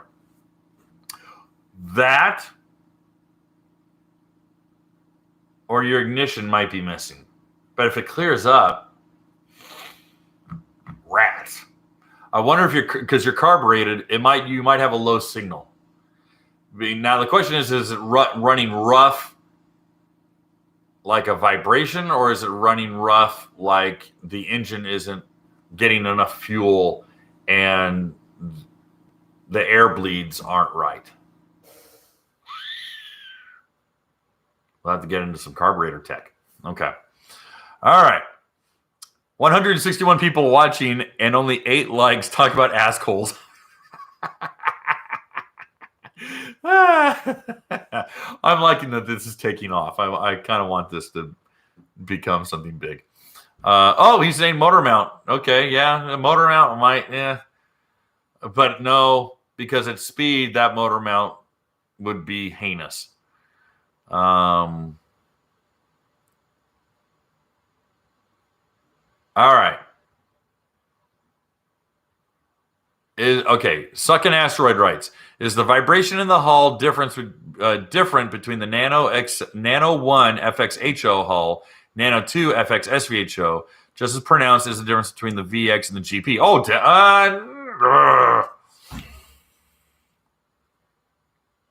Yes, because of the liner. The inner liner is different. Yeah, it would be demonstrative. You would feel it. You would feel it. Yeah, it would be that pronounced. Okay. Joshua writes, "Hey Kevin, is the FX HO cruiser worth getting over the normal FX HO?" I'm 6'2", so I don't really like the cruiser seat because I sit on the bolster like a hemorrhoid donut. You're just like, I mean, it's this big goofy thing. Depending on how tall you are, I mean, I'll tell you what, Rick Lake, the guy who's the announcer for the Pro Watercross, and he used to be the publisher for Personal Watercraft Illustrated, and Rick Lake is 6'5". That guy sits on the second seat. He's so tall. So it just depends on how tall you are. Otherwise, feature-wise, it's just if you like the colors. Everything else is the same. Alrighty.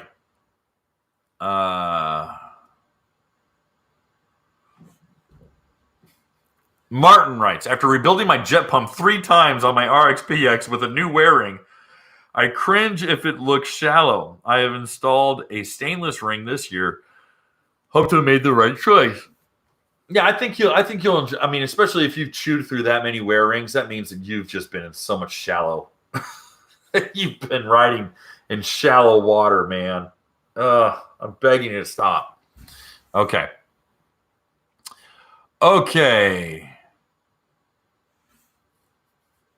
Let's see here. All right.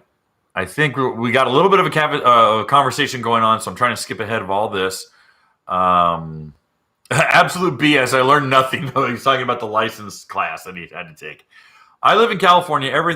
Everything useful I've learned are from my relatives in free states. Yes. Oh, that's great. I did learn something, but for the most part, it was a waste of my time. I had a FX Wave Raider fall off my trailer after heavy braking, followed by decent acceleration. Now I have 2 straps on the jet ski ever since. All right.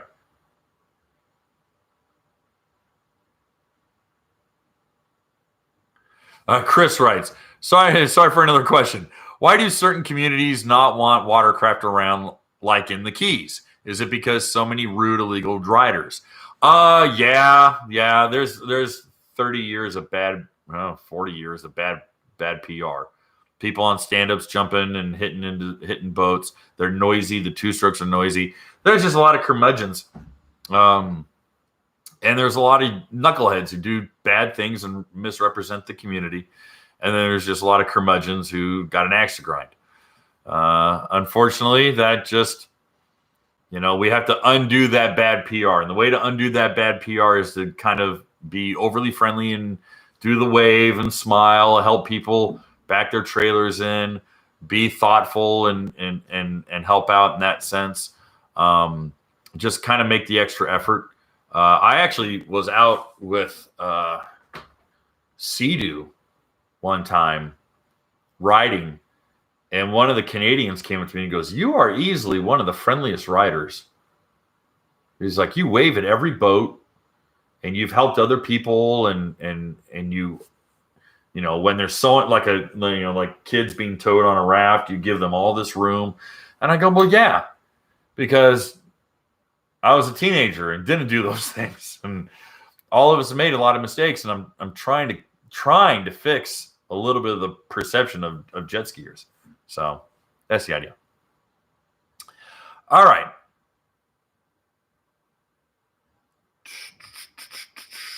Oh, did I just skip way ahead? What's a good machine for all-day skiing, but still a bit of power? I love the 2018 Plus GTX design, but all I have had before is a 2001 or 2000 GTI and a wave jammer. Depends on the kind of water. If you're on flat water, the ST3 hull is great. If you're on flat water, you're on like really calm lakes and rivers, get an ST3. Amazing ergonomics. The front storage is really convenient. The front or the filler being right between your legs is really easy. So you go to a fuel dock, you just go glug, glug, glug. Okay, I'm good. So that's a really good option. And yeah, if you're looking at this is for broski. If you're on pretty calm water and if you're just looking for a nice, fun, roundabout, calm water ski, 2018 up GTX, 2018 and up RXTX is a great option. All right.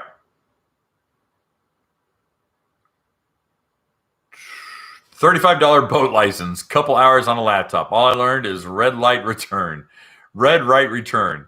Knew that already. Revenue collection at its finest. It's funny. All right. Oh, been nice to actually listen to this live for once, listening as I drive around the place. Well, don't let us distract you. I don't want you getting in trouble. In Australia, we need a license. In some states, they need a PWC license on top of a boat license. Oh my goodness. Okay.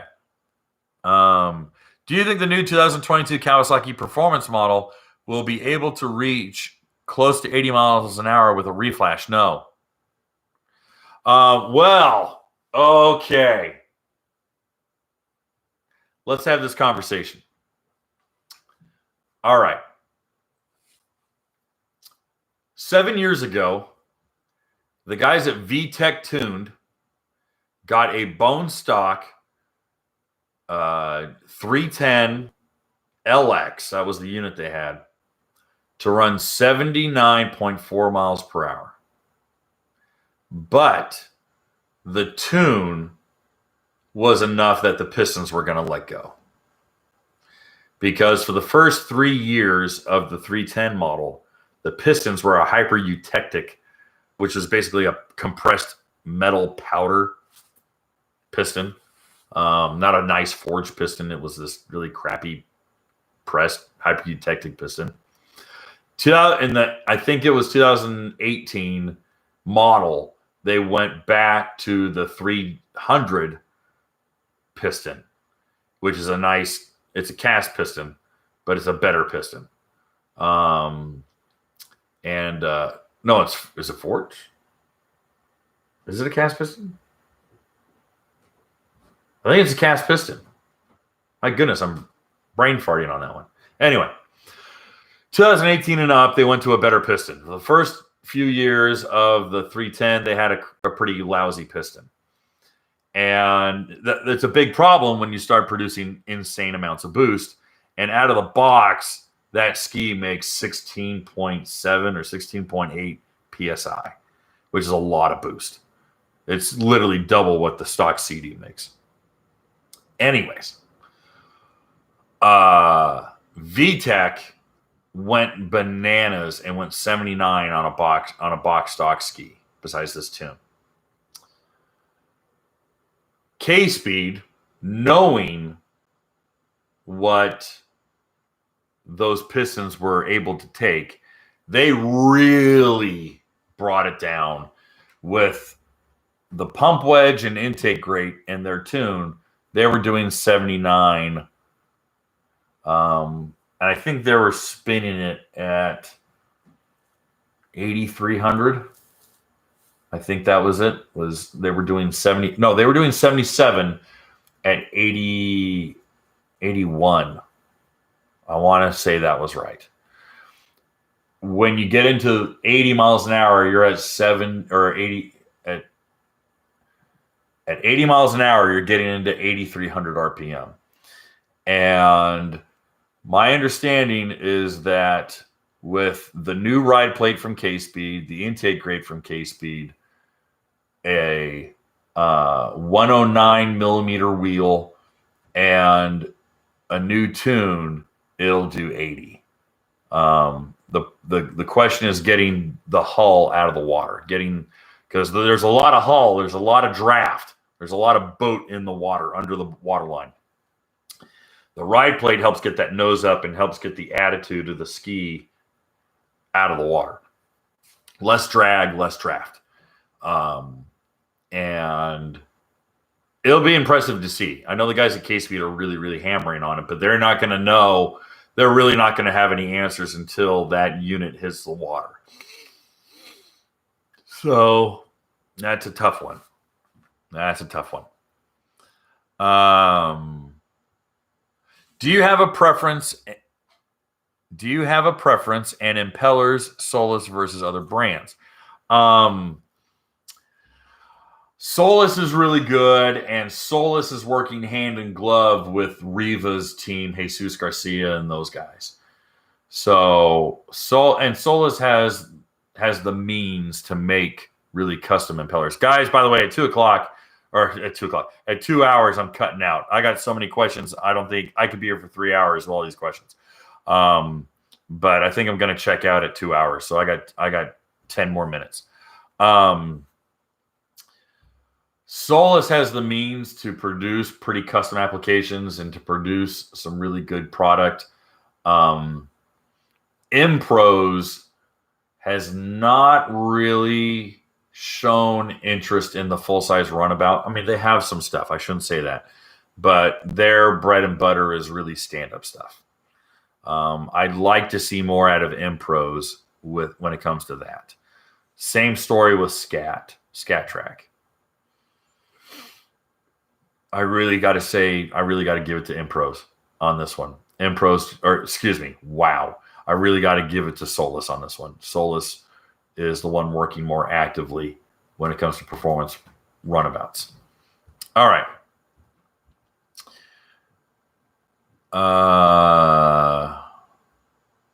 Yannick writes, "Hi, Kevin. My GTI 170 SE got stolen and found 2 days after by GPS. The thieves had time to take the serial number plate off and was wondering if I could get one made to replace it." That is a very good question. You're going to want to talk to your dealer's service department. Make sure you have your police reports, because they're going to have to file a request with Sea-Doo, and it'll be hopefully. I don't think it'll be a warranty thing. It might be an insurance thing, but through Sea-Doo, they should be able to make you a new VIN plate on the back. So you're going to want to go through your dealer like you're doing a recall or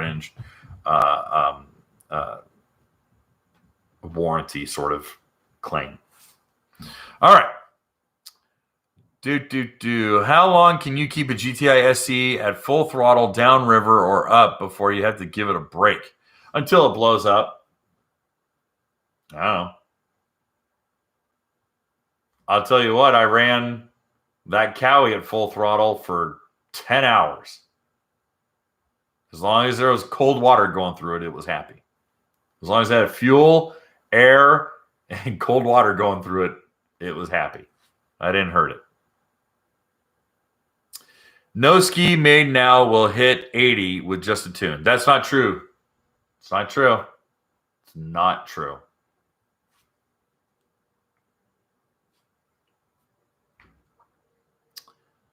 All right.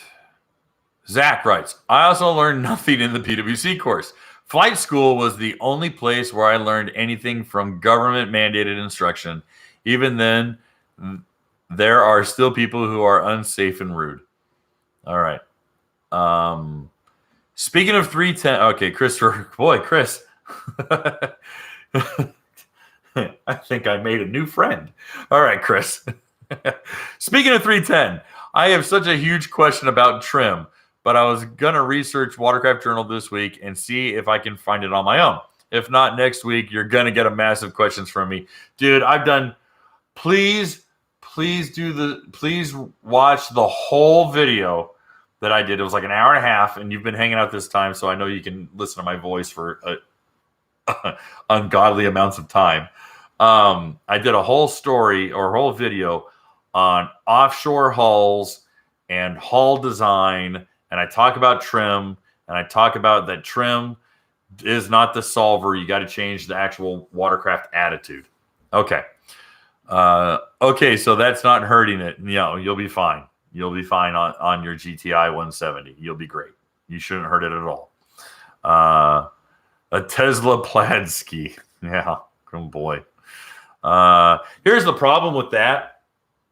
You start getting into the problems with pump efficiency. And I was actually talking to Greg Gaddis about this on Tuesday. Because he's like, dude, electric ski, you can spin that thing to 20,000 RPM.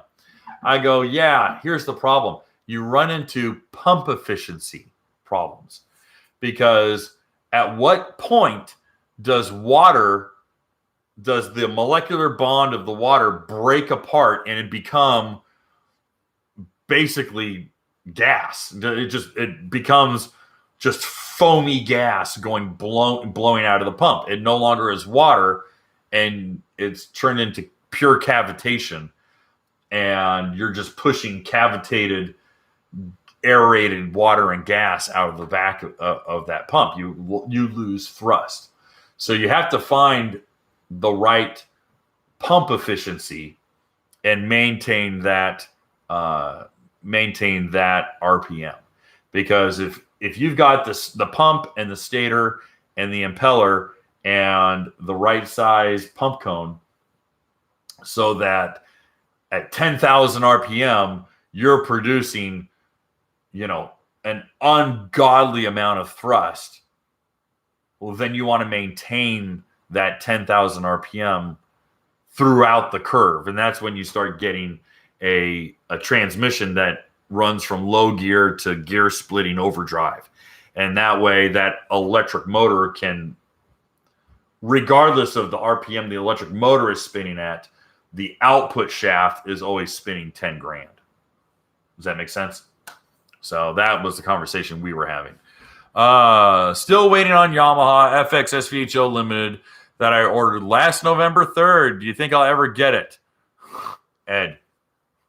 Oh my Gadfrey. Yeah.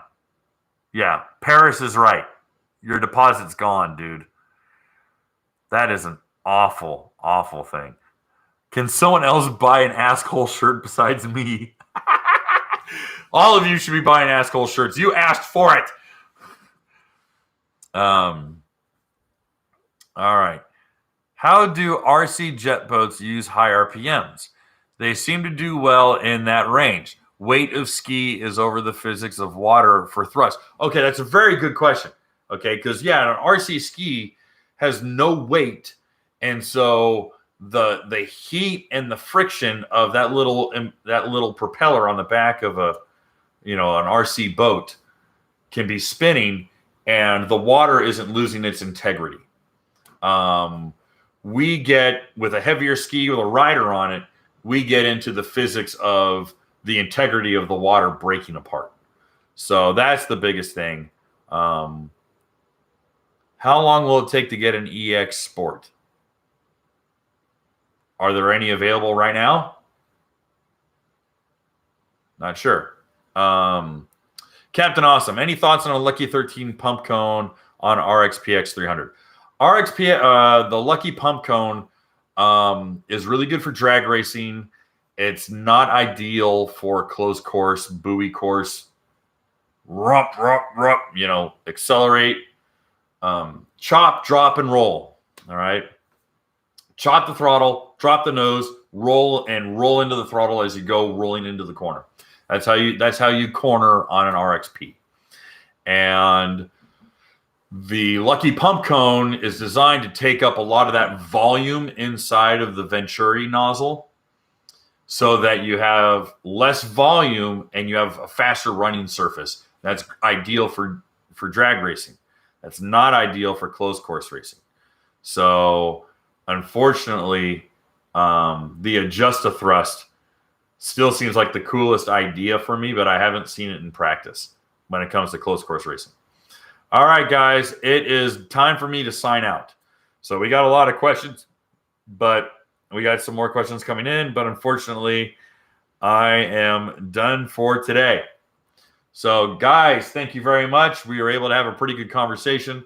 It was a little bit loose. I didn't do a lot of prep for this one. I just had a small post-it of notes. Before we leave, I'm going to tease some giveaways. We have some future giveaways coming. Yamaha backpack it still has the tags on it. It's even got the little pocket for your laptop. Lots of pockets everywhere, more than you can count. All right. It's got a little nice strap on it. all sorts of room. It's got a nice waterproof pouch in here for wet stuff. This is going to be in the big box of future giveaway. All right, we've got a